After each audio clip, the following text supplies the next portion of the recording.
Because we all know on social media, everyone all over the world. We have a Ladipo market in Nemushi local government. Ebendi bona azua here. Ndami bianima here. Na Panamosina ha go engine for since last year. We be ke change engine. Ha go last year. Bido bobe egbe. Na go to see umu Igbo. What to see umu Igbo ni ma here. Magana China Biafra. We go to Piaru omu. Anu mejebo bariade.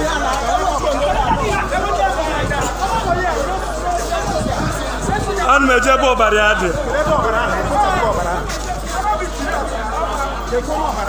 Avia will scatter.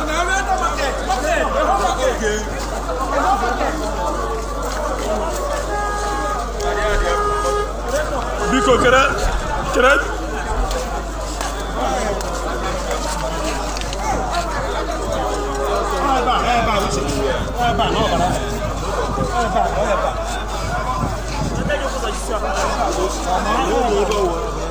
Yeah, so I want very good.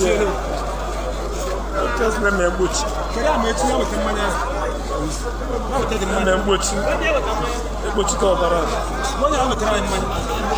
When you are in the Fulani, in the Janjaweed. Sinaba China Biafra. Now you are 2 years old. You are a metata. Also check in junction. 13th July 2021. Akwakunna fuo. Biko ebo uneno mo wanine share message here. Fulani emite a battlefield in a short time.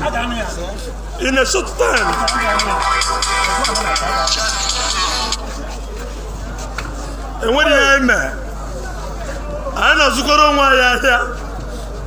Hanakwara government, not church. I said, Chichi, ever in Azukwa here. Tata, I don't know why you were. Chuko Kadam in the Sikuya. Wabu Piaru Mu.